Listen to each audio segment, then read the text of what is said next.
Welcome to the Minnesota Black Robe Regiment channel. If this is your first time here, just want you to know I welcome your view, and I also love challenges, feedback, pushback, encouragement, correction, any of that stuff. The topic of my commentary today for this video is I'm going to be touching on the idea of radicalism and conspiracy theory. So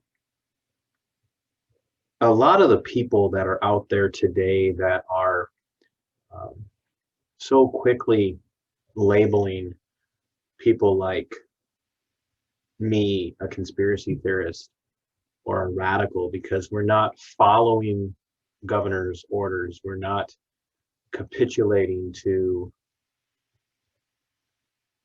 edicts and commands and whatnot from a governor in the midst of this pandemic, as he's trying to save us from this just terrible virus that's killing just so many people. And so the overall arching accusation is you're a radical, you're a conspiracy theorist. And that doesn't come initially from the average everyday American walking down the street or shopping in a store. It comes from the media. It comes from the talking heads, the mouthpieces for the rulers. And I use the term rulers with scare quotes. It comes from them. And the problem is that people now just so willingly throw it out there. And remember that conspiracy theorists have been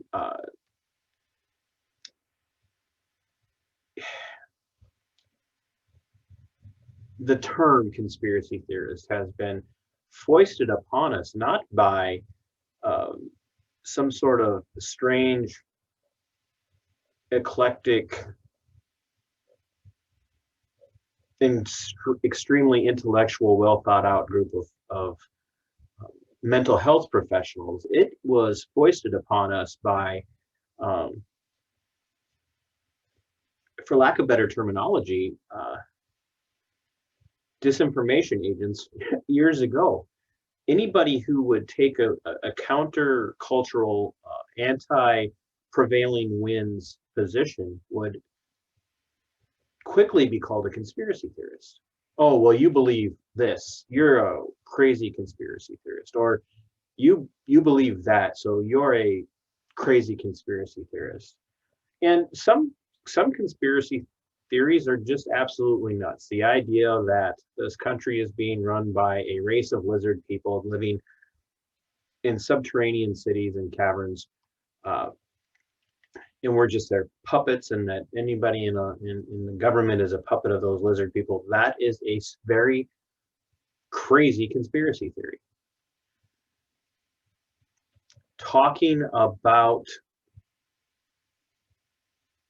let's say, the events surrounding September 11th, 2001, and how it was pulled off and how it managed to get as far as it did and result in the deaths of so many people is not a conspiracy theory.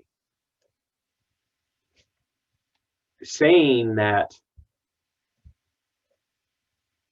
it was all a government red flag and that none of those people died is a conspiracy theory. And I've run into people like that who say that every one of the nearly 4,000 people who died on September 11, 2001 were all fakes. It's the same thing with Sandy Hook. People have called it a red flag event.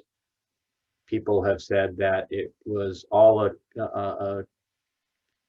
the people who died were in on it, and everybody involved was an actor, what do they call him, a crisis actor.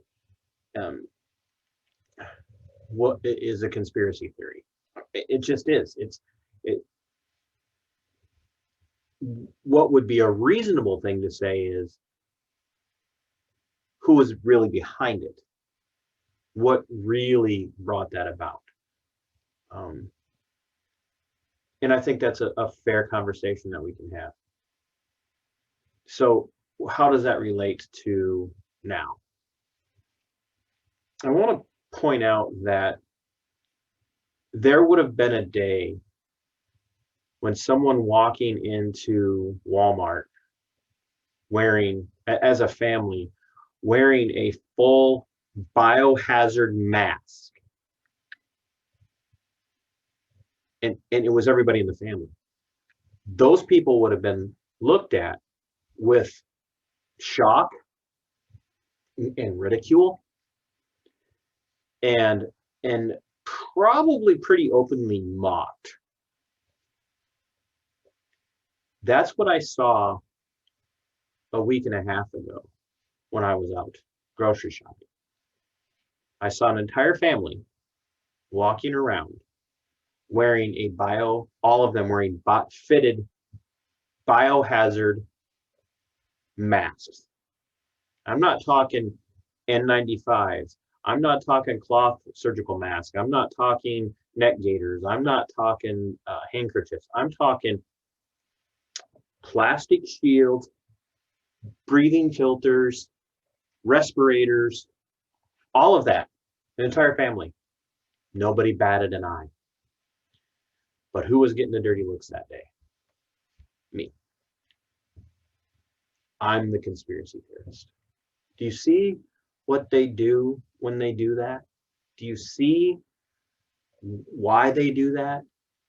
We have, in a very short period of time, gone from the normative, regular, everyday behavior of people being everyone's walking around in a grocery store without a facial covering, to no one bats an eye at an entire family wearing biohazard filtered masks, like military and firefighter level chemical protectant masks. That's become normal. And the conspiracy theorist is me. Or you, if you're like me and you refuse to mask up Minnesota. See what they're doing to you? They marginalize you. They separate you from the herd. And that's actually a tactic, and I've talked about this before, of Saul Alinsky's rules for radicals. You separate, you isolate, and it's easier to tear them down. You set them up for ridicule and mocking. And it says you go after people, not institutions, because people are easy to tear down. Institutions are not. And you're buying into it, Minnesota. You're buying into it, America. You've bought into it. I'm in several groups on Facebook that are about reopening the state, about Minnesota rising above and taking back their constitutional liberties. And people will frequently talk about going someplace without a mask on. And in one case today, in one group, people are talking about, what am I going to do? I don't want to get rejected from voting tomorrow if I don't wear a mask. And people in the group, remember, these are liberty-minded groups dedicated to the liberty and to a return to the constitutional republic that we are supposed to be in. And people in that group were saying, just mask up. It's not that big of a deal. See how quickly we change in a few short months? We have a problem in this. Who are the conspiracy theorists, really? People that are falling for the propaganda of Governor Walz or governors of other states who are requiring them to wear a mask everywhere they go. Governors who are requiring people to not have family get-togethers for Thanksgiving, or setting limits on how many people can be in your home that are from different households, who are the conspiracy theorists? People that are falling for that, or the people that are pushing back against that and saying, you can't do this. You don't have the authority. You don't have the constitutional power to do this. You can label me a conspiracy theorist all you want, but you're the ones that are falling for the propaganda and have demonstrated that it doesn't take much to push you around and fool you.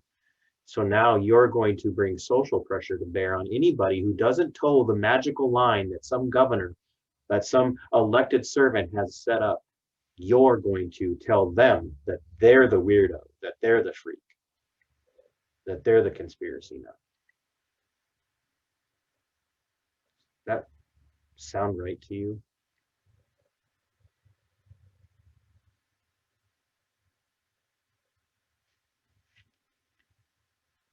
I'm done.